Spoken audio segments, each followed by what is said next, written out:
Alhamdulillahirabbil alamin. Wassalatu wassalamu ala asyrafil anbiya'i wal mursalin sayyidina wa maulana Muhammadin wa ala alihi wa sahbihi ajma'in. Amma ba'd. Hadratul muhtaram wa rahmati wa kiai asatidz-asatidz ingkang dipun mulyakaken Allah Subhanahu wa taala. Hadirin kaum muslimin jamaah salat subuh wonten Masjid Al-Kahfi kang dipun mulyakaken Allah Subhanahu wa taala. Syukur alhamdulillah kula jenengan sami tasih pinaringan sehat wal afiat, tasih pinaringan hidayah sehingga kula panjenengan saged nglampahi kewajiban kula jenengan sami. Mugi-mugi sedaya amal ibadah kula jenengan dipun terami Allah Subhanahu wa taala. Shalawat wa salam mugi-mugi kunjung dumateng junjungan kita Nabi Muhammad sallallahu alaihi wasallam, keluarga, sahabat dan pengikut-pengikut ila yaumil qiyamah. Hadirin ingkang mulya, injing menika kula panjenengan sedaya niat selain melaksanakan ibadah salat subuh, kula panjenengan niat taklim ngaji, mugi-mugi angsane ingkang manfaat di dunya wal akhirah. Ilmu ingkang manfaat niku penting. Sebab ilmu ingkang manfaat niku artine ilmu boten namung saged kula panjenengan lampahi, tapi kalian ilmu niki kula panjenengan saya saged tambah cerdas dhateng Allah Subhanahu wa taala. Niku sing penting. Manis daga ilman walam yasdad huda lam yasdad minallah illa huda.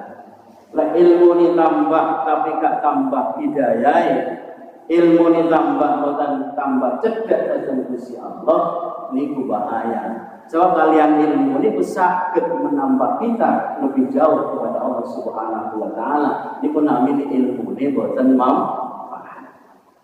Nah, sing penting niku mangke kula panjenengan diureng kalian Kanjeng Nabi diulang engke sering donga, Allahumma inna nas'aluka ilman nafi'an. Ya Allah, berikan kami mohon kepada Engkau ya Allah ilmu yang bermanfaat. Hidup ini kalau bermanfaat luar biasa. Ini penting. Hadirin rahimakumullah, dalam kesempatan ini sesuai jadwal ingkang dipun paringaken kalian saat Mahmudi dhateng kula, niku kula diparingi jadwal dinten niki bahas tentang keikhlasan. Para jamaah, ibadah kula panjenengan sedaya syarat diterimanya tidak cukup hanya secara fikih. Ibadah yang kita lakukan apapun itu, baik ibadah wahdah, ibadah yang tertentu, yang tata caranya sudah ditentukan oleh Allah Subhanahu wa taala melalui Rasulullah syariat, seperti sholat ada tata caranya. Sholat zuhur harus 4 rakaat, syarat rukunnya jelas. Wahdah. Atau ghairu wahdah, amal ibadah atau perbuatan yang termasuk amilus sholihat, perbuatan-perbuatan soleh yang tidak ditentukan.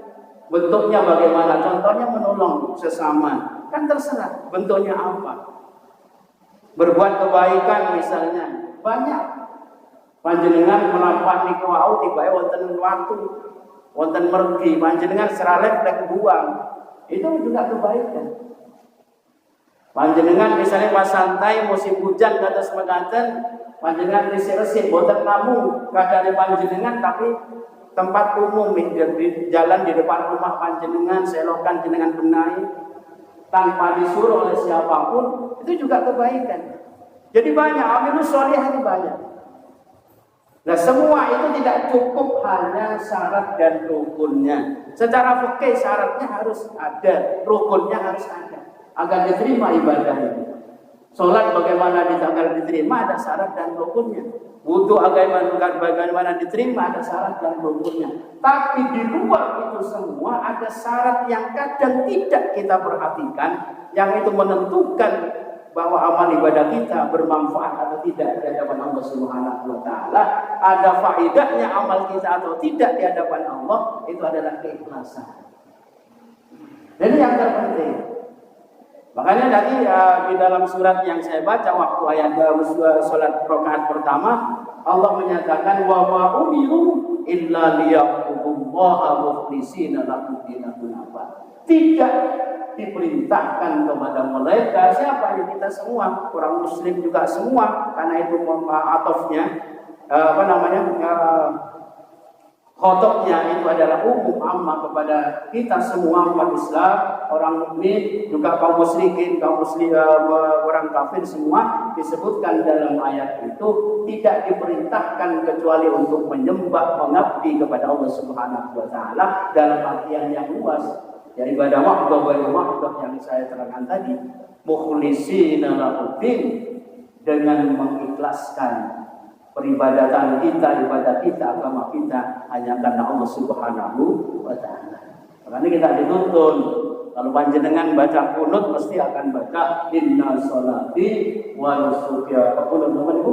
Iftitah inna sholati wa nusuki wa mahyaya wa mamati lillahi rabbil.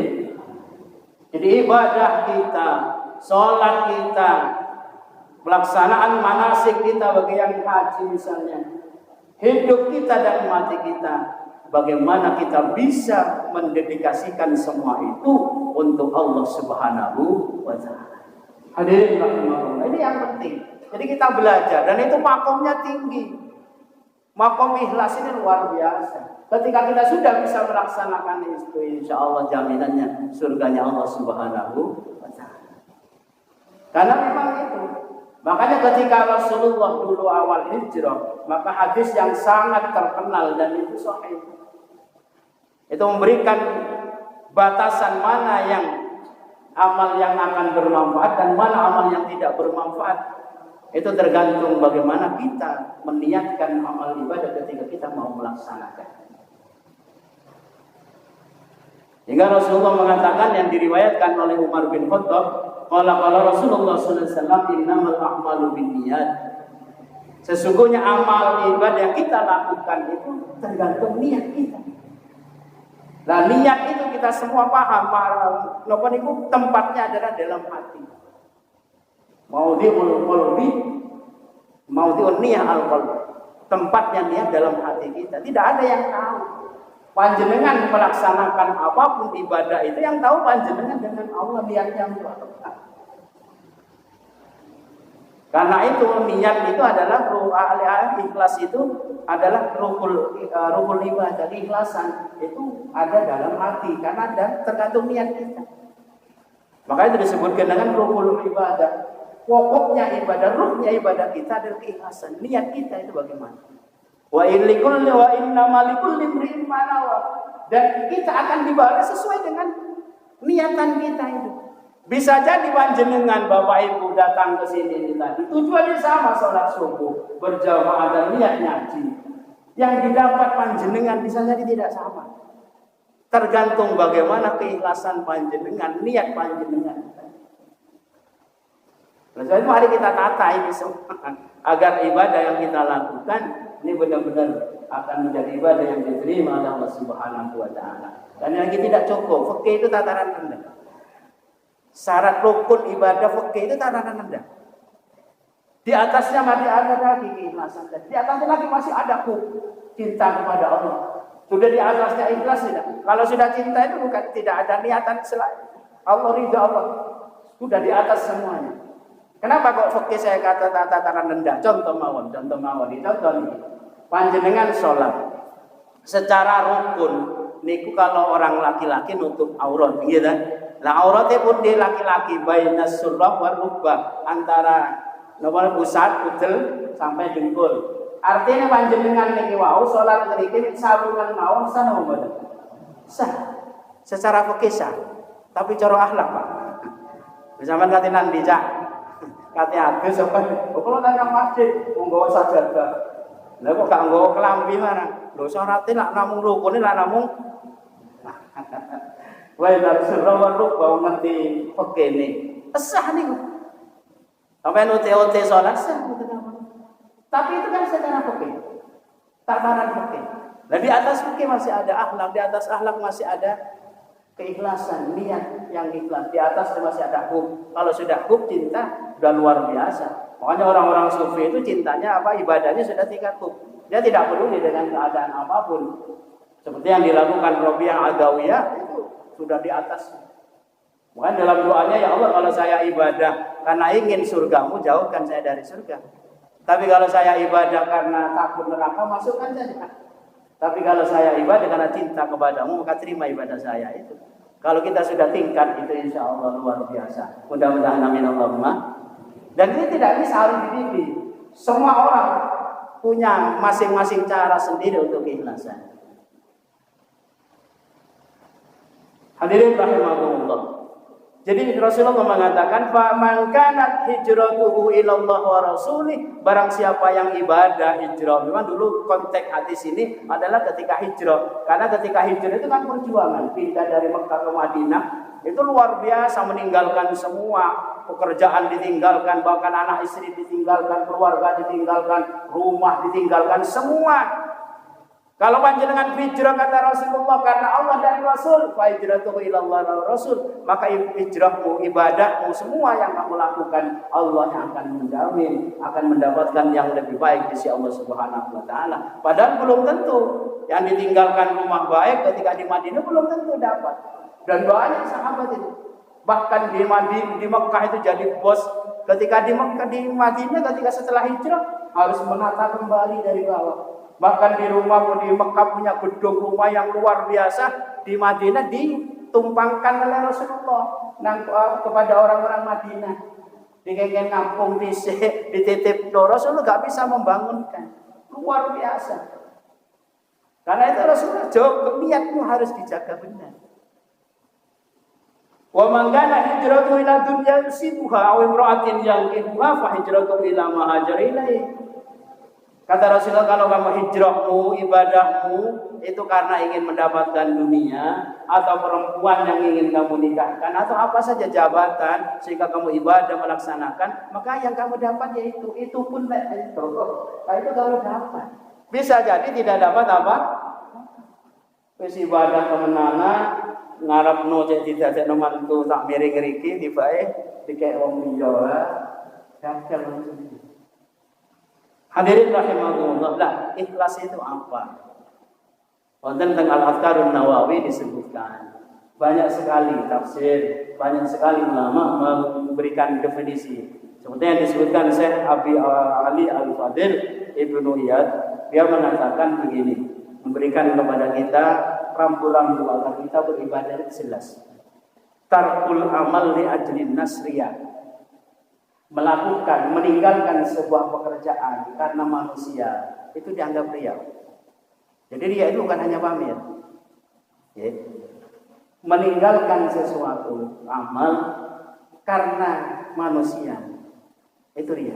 Contoh, panjenengan misalnya mau sholat maghrib berjamaah, terus gak jadi karena di situ ada orang yang sampean senengnya atau sampean sungkannya atau apa?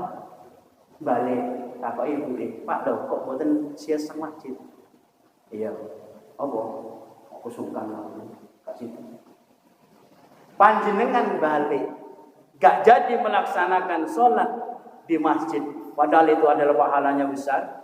Melangkah satu kanannya menambah derajat, menambah pahala. Langkah kaki kiri menghapus dosa. Belum lagi ketika berjamaah ada jaminan 27 derajat dan sebagainya bagi orang yang berjamaah. Sampai enggak jadi karena alasan itu tadi, maka itu sudah riya. Wal amal li ajlina syirkun. Malah sebaliknya, kalau panjenengan amal karena manusia, jadi senenge wong, jadi puji, jadi dadekno mantu misalnya. Masya Allah, itu syirik. Kenapa? Karena sudah menduakan Allah.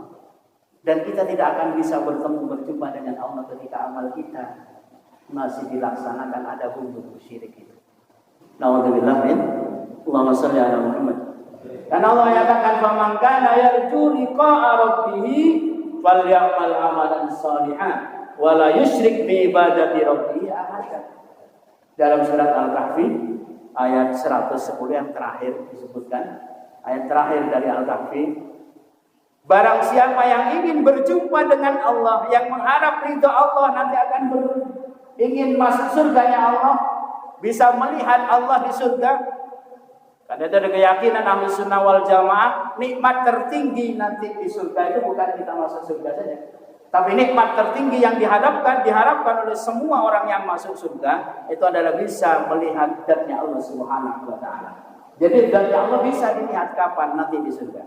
Itu keyakinan ahli sunnah wal jamaah. Dan semua itu berharap. Jadi nikmat yang paling tinggi nanti yaitu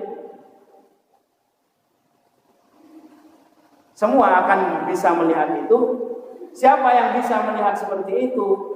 Orang yang melaksanakan amal. Falya'mal amalan shalihah. Laksanakan amal yang baik. Di Al-Quran ibadah itu maknanya banyak amal yang baik. Contohnya di surat At-Tin. Kita Watini dan seterusnya. Illal ladzina amanu wa amilus shalihah. Di surat Al-Asr wal asri. Innal insana lafi khusrin illa alladziina amanu wa 'amilus shalihat. Dan banyak sekali. Allah menjadikan syarat agar kita selamat selain beriman amalus shalihat. Menjadikan syarat-syarat tertentu dalam menjadikan kita hidup bahagia. Hadirin rahimakumullah, melaksanakan amal shalih. Tidak hanya melaksanakan salat, tidak ditentukan di sini, maka amal shalih. Jadi tidak cukup panjenengan baik saja, sholatnya bagus, sholat puasanya bagus, tapi ke tetangga tidak baik, sosial tidak baik, jangan harap. Ini makna amal sholihah itu umum, Pak. Makanya bagaimana kita itu menjadi orang itu ya sholihun lillah wa sholihun li ummah. Menjadi orang yang baik kepada Allah, orang yang baik terhadap umat, terhadap sesama. Ini penting. Kalau bahasa dalam takwa itu adalah hablum minallah wa hablum minannas. Harus baik semua. Ini amal soleh. Orang yang melaksanakan amal soleh dengan baik, maka itu ada harapan bertemu dengan Allah. Syarat yang kedua apa? Wala yusyrik bi ibadati rabbi ahada. Dan jangan pernah menyekutukan Allah. Jangan pernah menduakan Allah. Nah, dalam banyak hadis yang sangat kita terkenal itu adalah termasuk syirik itu apa? Apa namanya riya itu. Syirkul khafi, syirik yang tersembunyi yang samar itu adalah riya. Pamer, beribadah bukan karena Allah, yang menduakan Allah itu. Dan itu sangat diwanti-wanti oleh Rasulullah sallallahu alaihi wasallam. Allahumma shalli ala Muhammad. Jadi ketika kita melaksanakan amal ibadah karena manusia sudah syirik. Karena Allah, bukan karena Allah. Dan ini berbahaya. Lah ikhlas itu di mana ikhlas itu? Lillahi ta'ala itu yang mana? Wal ikhlas ayu afiyakallah antuma. Ikhlas itu adalah menafikan, mentiadakan dua-duanya itu. Kita tidak melaksanakan amal ya karena Allah. Kita melaksanakan amal karena Allah. Ya misalnya kita tidak melaksanakan sholat jamaah karena mungkin ada udzur. Bukan karena ono takmiri, bukan karena yang ngimami ke yang orang yang tidak kita senangi sehingga kita tidak jadi sholat jamaah, atau kita sebaliknya karena beramal agar disenangi orang lain.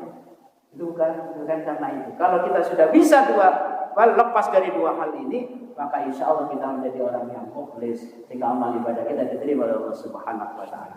Hadirin rahimakumullah. Terus Syekh Hudzaifah Al-Mar'ashi memberikan definisi ikhlas itu bagaimana? Antastawiyah a'malul abdi fil dhahir wal batin. Ikhlas itu adalah sama. Amalnya seorang hamba itu sama ketika dia sendirian atau bersama orang lain, itu sama. Jadi ketika kita melaksanakan ibadah bersama orang lain dengan sendirian itu sama. Tidak ada pengaruh apa-apa karena kita karena Allah, bukan karena siapa-siapa. Ya sudah, sholat kita ya seperti itu sendiri atau bersama ya seperti itu. Itu sama. Kita melaksanakan apa-apa ya sudah bukan tidak ada niat apa-apa, sudah nggak peduli. Kita beribadah, kita sedekah, kita melaksanakan apa, banyak orang atau sendirian, kita tidak ada apa-apa, tidak ada pengaruh terhadap diri kita. Karena kita tidak mengharapkan apapun dari manusia kecuali Allah, maka itu disebut ikhlas. Jadi si sakit menilai pulau panjenengan, Pak. Orang lain nggak bisa. Kita sendiri yang bisa menilai itu semua. Kalau orang lain tidak bisa. Karena itu Dunnun Al-Misri memberikan ciri-ciri orang ikhlas itu ada 3 kalau menurut beliau. Apa itu? Yang pertama, istiwaul madhi wad dhammi. Orang itu ikhlas itu adalah ketika melakukan sesuatu, ketika dipuji atau dihina orang lain, tidak ada pengaruhnya sama sekali. Sementer mau. Karena dia memang ibadah tidak peduli pada siapapun. Ibadah hanya karena Allah. Padahal manusia, kita sendiri, mohon maaf Bapak. Ya, hadirin Bapak Ibu, manusia itu lebih senang dipuji ketimbang dihina. Diakui mawon paling. Sifat manusia itu lebih senang dipuji. Tapi ketika kita dipuji atau tidak dipuji, tapi tetap kita istiqomah, karena memang tidak ada pengaruhnya bagi kita. Karena yang kita harapkan hanya Allah Subhanahu wa Ta'ala, maka itu ikhlas. Makanya kalau sampai ke arah timur, situ Bondo, Mbah Kiai As'ad Samsul Arifin, yang terkenal sebagai santrinya Mbah Khalil Bangkalan, yang membawa tongkat amanat untuk diserahkan kepada Syekh Hasyim Asy'ari waktu awal mau mendirikan NU. Amanatnya itu kan dari NU itu berdiri kan amanatnya dari Mbah Khalil Bangkalan. Berdasarkan isyarah beliau, itu isyarahnya ini, hasil isyarahnya ini harus diserahkan kepada Mbah Hasyim Asy'ari, yang membawa itu adalah Kiai As'ad Samsul Arifin. Nah, beliau mengatakan sederhana sekali. Beliau mengatakan ke murid-muridnya gini, ikhlas itu lek sampean pas ngamal api terus dipuji oleh wong, kupinge orang mekar, terus pas dinyek sampean kupinge orang mengkeret, itu berarti sampean ikhlas. Iya Pak. Biasanya awak dhewe ini lek dipuji senenge masyaallah. Salat sampean kok apik ya. Jadi biasanya 2 menit iso sisa 5 menit ya. Biasa dibacaannya alon, karena dipuji sisi keras. Akhirnya kalian lali kabeh. Sulit itu. Tapi ketika kita itu dihina, sampean ibadah yo wis ngono ae lah. Wis gak usah bentino ngurusi masjid ya. Urusan keluargane sampean wis kerja kono. Dinyek ngono biasanya ada ini gak semangat. Wis ngker. Lah apa Pak koleren nang masjid yo. Lah apa ibadah ngene ya senengnya. Allah jadi. Jadi istiwaul madhi wad dhammi, ketika sama dipuji, dihina sama, tidak ada pengaruhnya bagi kita. Itu yang disebut dengan ikhlas. Kita berusaha. Ya walaupun sulit Pak. Karena itu manusia punya nafsu. Nafsu itu senangnya gitu. Terus dia akui panjenengan nyumbang 10 juta. Gak disebut petak miring. Nah, kadang ya panjenengan ya dapat. Sing nyumbang 100.000 disebutkan. Alhamdulillah hari ini ada sumbangan 100.000 dari kita membacakan Fatihah. Sing 10 juta enggak. Itu biasanya ya. Kadang ketika dipuji, disebutkan, alhamdulillah dapat sumbangan 10 juta. Semuanya Masya Allah. Biasanya yang melakukan rasa sayek langsung kaya. Kemudian diumumkan sak kampung, alhamdulillah sumbangan saking sifat 10 juta. Pakai wong semenangnya luar biasa. Harus hati-hati. Ya. Jadi itu ikhlas. Hadirin rahimahullah. Yang kedua, nisyatu ru'yatil amal fil amal. Kata Syekh Dunnun Al-Misri, ciri-ciri ikhlas itu adalah ketika kita lupa terhadap perbuatan baik kita.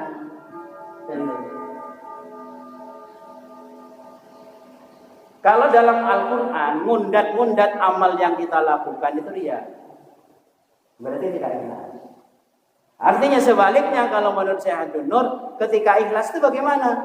Cirinya adalah ketika kita lupa. Sudah kita beramal itu ya seperti ngapunten, ya seperti kita buang air besar itu lah, sudah lupa. Masa jadi ini, jadi terlalu, itu metune apa nggak yang apa boleh, itu gede apa cilik, jadi ini itu metu mas Allah. Sudah amal seperti itu. Kadang awak dewe ini kan boten. Nyumbang 30 tahun yang lalu sedek gini. No masjid ini kan. Nek tak anu mbahku piye. Nek tak kena aku piye. Gak kira dadi. Nah iki bahan Pak. Itu masjid itu piye no apa cak sing nguati. Nek gak nguati suruh buka. Entek gimana. Dan itu kan kebiasaan kita. Karena tidak sadar. Mulai di pulau ni, bangun ni, semua itu bangun menek tenggelikon. Lepas pulau tu buat. Nak untuk kita, sedih lengi amal. Sudah lupakan saja. Itu amal kita yang menjadi frustasi. Ketika kita ingat terus, berarti kita kan ingin dipuji.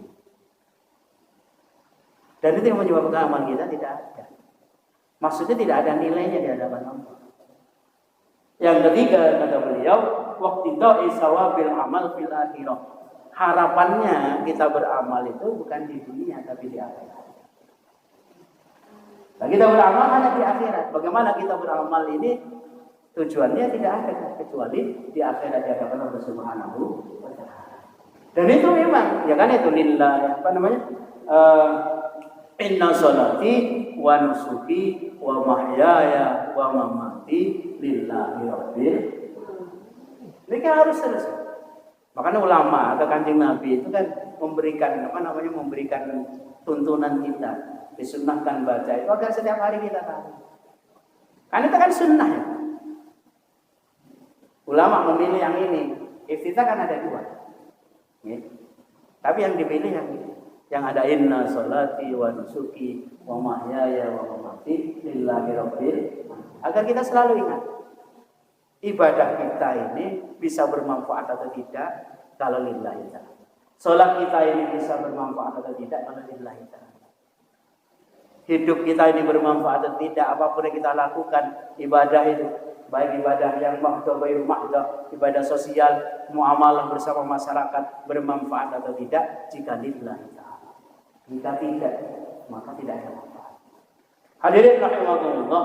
Nah, dalam kitab Tambihul Ghafilin itu Rasulullah pernah menegaskan ada 4 cirinya. Oke. Mari kita pelajari cirinya orang tidak ikhlas atau sebaliknya tidak ikhlas itu kan bisa riya. Lil mura'i kata Rasul arba'u alamat. Orang yang tidak ikhlas, orang yang riya itu ibadahnya riya itu cirinya dapat. Yang pertama beliau menyatakan yaksul idza kana wahda. Cirinya ibadah yang tidak ikhlas itu, yang karena manusia itu, jika dia melaksanakan sendiri rasa-rasa. Wis gak pernah dikei bayar, wis gak pernah dikei pujian. Wis gak pernah ono sing peduli, wis ngamal dhewe, terus males sama. Itu berarti gak ikhlas. Ini ciri ini kan. Lah sebaliknya yang nomor 2, idza kana ma'an nas yansud. Ketika bersama manusia semangat. Wah. Itu mah. Ketika bersama manusia semangat. Kayak dewian ngangkat lolos timbo ae arah sana sini. Oleh ono wong liya kemudian dipuji, "Oh, sampean aku kuat ya." Tolong bone koyo ngono iki. Nek kalau sampean gak iso semua, langsung tolong kintan diangkat dhewe. Dan itu ciri kita. Berat kan ini. Gak kuat dikuat-kuatin, oh kuat ya kuat. Akhirnya dipaksakan ya iso keplek kabeh. Allahumma sholli ala Muhammad. Ini biasa-biasa mawon sesuai kemampuan kita. Bersama manusia ya semonten iku, bersama orang lain. Oke. Tapi bukan berarti jangan sampai salah pengertian, Pak. Ada, mohon maaf, salah pengertian. Maksud saya begini, penampilan. Ada orang itu karena khawatir dikatakan tidak ikhlas. Salat itu ya wis pakaiane rusuh, mari ngono ya ono bedahe, terus gobloke yo miring ngene iki. Terus takoke koncone sampean salat lho, Cak. Kok koyo gak menghormati Gusti Allah. Lah, lho, kok iso? Ya sampean salat koyo ngono. Iso gombal dari salat itu. Lu ikhlas ya. Gusti Allah kan gak ndelok pakaiane, ndelok atine ya mboten, Pak. Hadis yang lain, ayat yang lain tetap ketika mau masjid ke sholat wudu, sinatakum min kulli masjidin dipakai. Ikhlas itu bukan berarti jika panjenengan tidak menampakkan ya tidak, ya tetap pakaian yang terbaik ketika sholat. Ya panjenengan pakai parfum, pakai minyak wangi itu sunnah, ini dilakukan. Jangan salah, Pak. Karena salah mari ngaji tentang keikhlasan, mari ngono ya wis kelambi bedah mari ya dipakai, masih kotor, diganti enggak pernah dicuci, penting ikhlas karena Allah bukan. Jadi ikhlas dalam hati, perilaku, dan itu akan timbul dalam perilaku kita tanpa kita peduli pada orang lain. Oke. Kalau orang sudah ikhlas itu ya sudah tidak ada terus itu tidak ada. Ya contoh mohon maaf yang masih hidup, yang marsuki itu kan yang tinggali. Ya sebenarnya seperti itu, perilakunya seperti itu.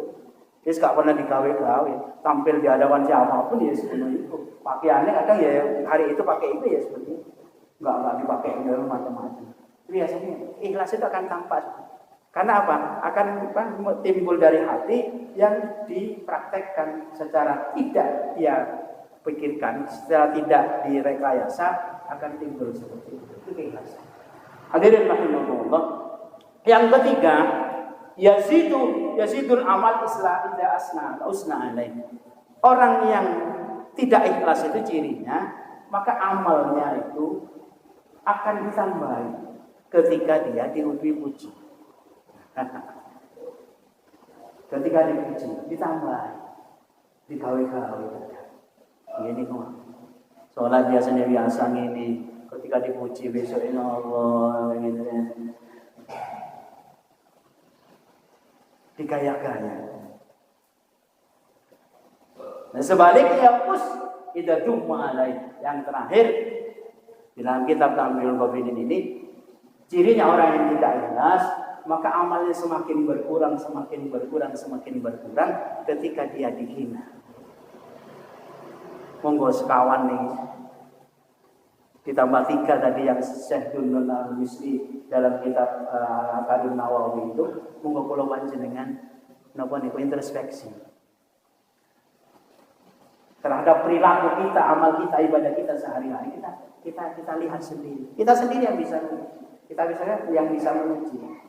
Bukan orang lain. Kita sendiri. Karena keikhlasan itu dalam hati kita. Apakah ketika kita sendiri dengan bersama orang lain ibadah kita tetap, dipuji atau tidak dipuji kita tetap? Niki kula panjenengan yang bisa, bukan orang lain, bukan orang lain.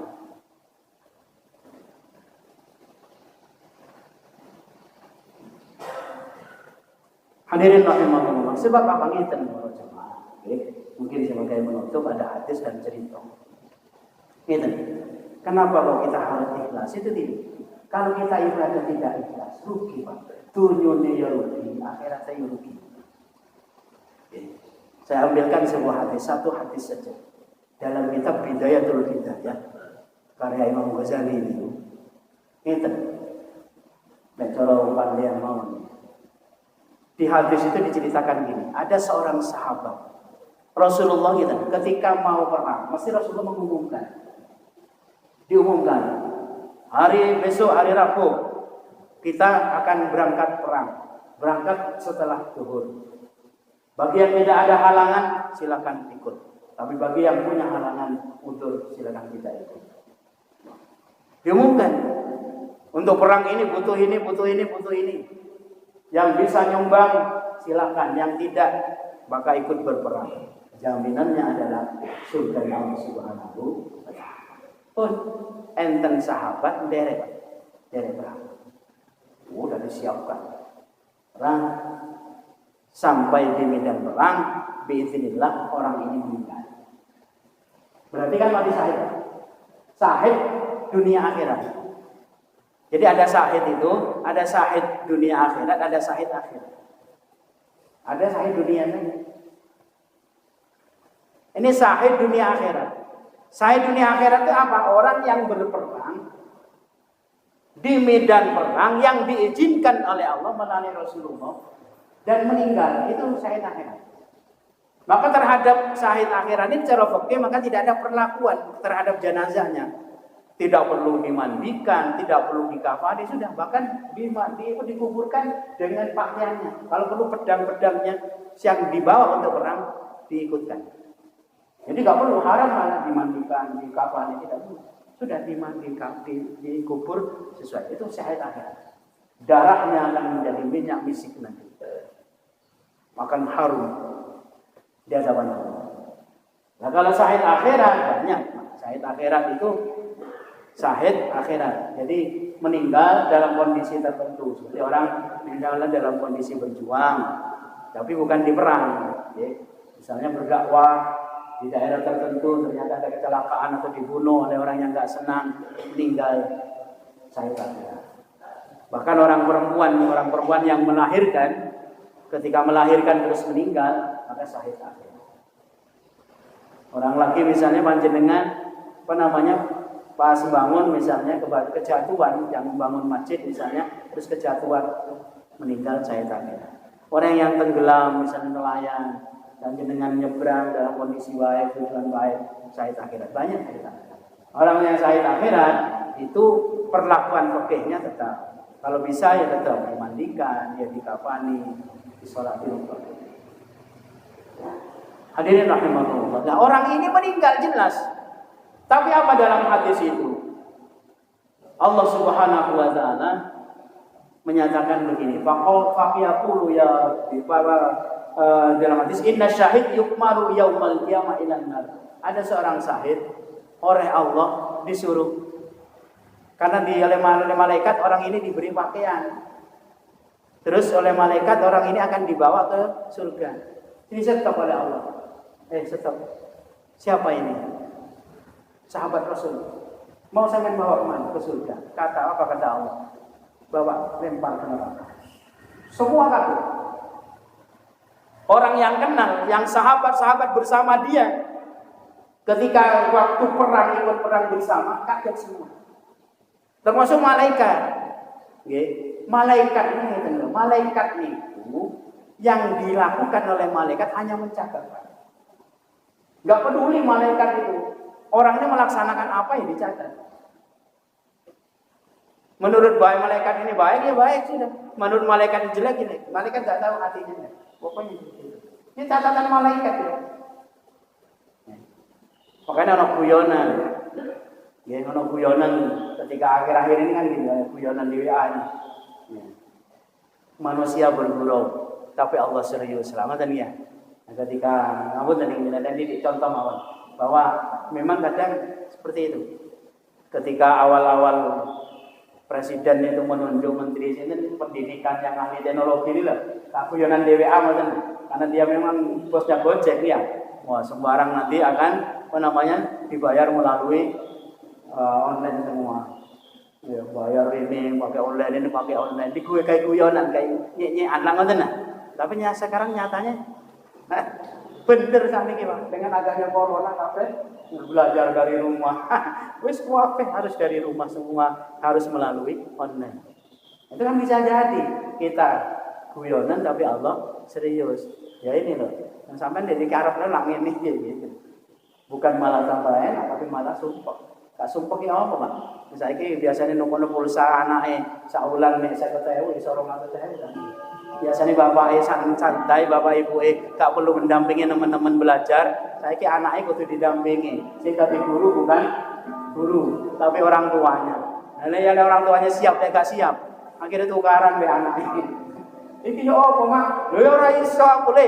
Lho terus yo apa kerjaan waduh tukaran. Gitu.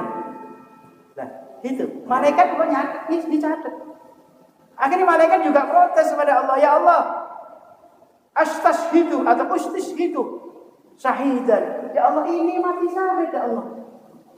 Saya saksinya. Dia berjuang di medan perang. Berangkat dari rumah menuju medan perang dan dia meninggal di medan perang. Kenapa disuruh masuk neraka? Apa kata Allah? Oh iya, saya sudah tahu kata Allah. Gak usah sampai nunggu malaikat. Dia memang meninggal di medan perang. Dia bersama Rasulullah. Tapi yang raga dalam hatinya bukan karena aku, kata Allah. Dia berperang, ikut berperang agar dianggap sebagai syuja, sebagai pahlawan, agar dianggap sebagai pemberani, agar dipuji oleh orang lain, termasuk kau semua memuji dia. Sehingga dia tidak pantas, kata Allah, untuk dimasukkan ke surga. Lempar saja ke neraka. Naudzubillah min. Kurban bukan hanya harta, jiwa raga dikorbankan, padahal gak ada apa-apanya di hadapan Allah Subhanahu wa taala. Naudzubillah min. Nah itu ikhlas, Pak. Lawan jenengan lek boten ikhlas masih nyumbang sak miliar. Entek. Rugi. Karena ikhlas. Nah, di dunia juga rugi. Sebagai penutup itu. Dia kalau menceritakan ini ngene kiai kula. Dia niku wonten. Sering kalau sampai akan nih. Dia niku wonten kiai ikhlas. Ya, namanya Kiai Ilyas. Santri ini wadah. Dia mulang biasa ngoten teng desa. Nang lereng gunung ngoten. Lek sonten mulang. Lek siang nggih, nggih teng Sabin ngrumat napa sing pun singkat cerita, santri ini kata sing maksud. Namanya santri macam-macam. Ya wonten sing napa nyambut tamu niki wonten sing berjuang, wonten sing boten. Lah wonten santri namine Amir.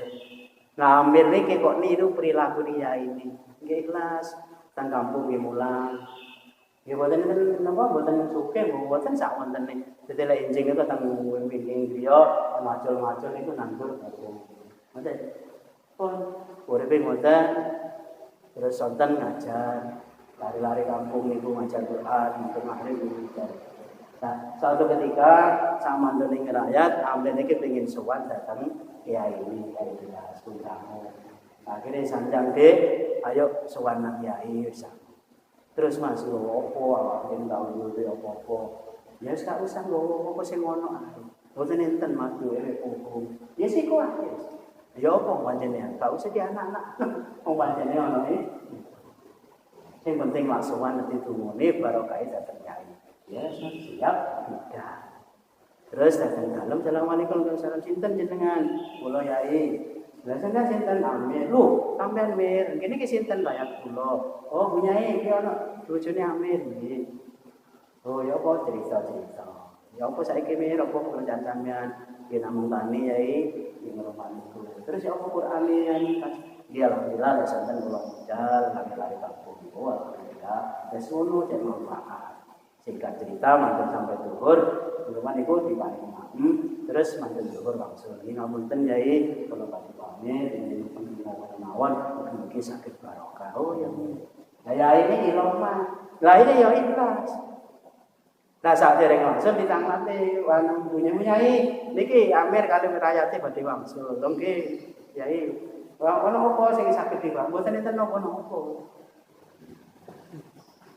Musuh kalau apa-apa, oh, kanu, bukan enten ya. Lah wingi kaya anu iku nggawa pedhus. Oh nggih Yai, wonten teng wingi. Nggih namung niku, gak apa-apa gawa nang Amir, wong menawa saged barokah. Oh. Dados nggawa apa nggih, Nduk?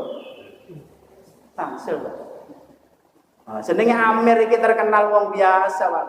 Jangankan tuku wedhus, waduh. Tuku roti ae jadi viral sak kampung nggih. Tuku wedhus, rame, Pak. Waduh, kok itu wedhus sampeyan ndi? Ah, no, diparingi nyai. Wah, paringi nyai. Oh iya ta? Bener dong. Diparingi nyai niki mau kula sowan mriku. Sami sampai krungu sing jenenge Yahya. Lah Yahya iku biyen yo mondok niku, Pak. Lah Yahya niku lek mondok akeh turune, gak pati ngaji ngoten niku. Terus ya rada gak pati ya tinggal. Lah Yahya niku boten ikhlas. Akhire Yahya sesuk ngejak bojone. Ayo sowan nang Yai. Lho kok ngono dongaren Mas sampean eling nang yai. Biasa dijakak belum dan bojo iki. Wis wis. Terus apa man gowo apa wis gampang kok mampir nang pasar, di pandian nak ono apel. Nah. Oh, gowo sing apik. Assalamualaikum warahmatullahi. Sinten oh kula yai Yahya. Oh Yahya sing ngke yai. Lah sampean ana apa Yahya sakniki? Alhamdulillah yai kula teng mriku niku bermanfaat. Wah, ape diceritakno padahal nggih boten. Terus sampean lah kesibukane nopo? Wah kula teng mriku niku dagang apel yai. Nanti kemana kula tak sing sana. Padahal tumbas. Pun biasa yai tangga-tangga. Niki yai ikhlas. Ngantos dhuwur ngoten dimaringi dahan ngoten kadang-kadang pamit ngapunten yai kula badhe pamit selak modal yai. Wah. Ya ditakoki selak modal yai. Kan santri kula niku tengkat ya kula ya banyak prei kabeh. Oh iya ya. Punyai Yahya kali rakyate badhe wangsul. Nggih yai. Yo anu. Wonten napa sing saged dibuktaken kalian Yahya? Oh, Yahya tolak-tolek. Nah wingi nggopo wong entuk Dewane ana sapi lho enggak. Ten jarene punyai mboten enten yai. Lah mosok gak ana apa-apa, mboten enten namung mboten bohong yai. Lha niku mau dibuka. Aduh. Jarene ya cilak. Cikil bohongi amin di kampung akeh. Masyaallah. Niku cerita. Ning akhirnya sakit mawon gitu kejadian kalau kita bukan karena Allah Subhanahu wa taala. Akhirnya nggak ada kecewa. Karena tadi aku mau belajar ya, belajar ikhlas. Ya, apalagi di ngapunten. Kita ini ibadah dipuji gak dipuji ini kamu saya manfaat itu. Nang wong kan boten enten. Boten enten hakikate pun. Wis sudah lah ngeten niki. Kalau manjenengan ngeten ngeten sing penting mudah-mudahan angsal ridhone Gusti Allah. Terutama biasanya berjuang. Niku lek gak ikhlas bahaya.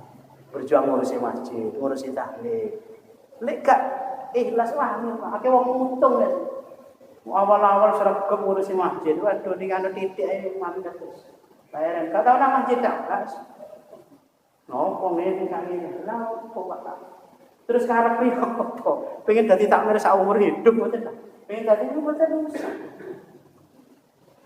Rugi. Kalau hanya untuk manusia rugi.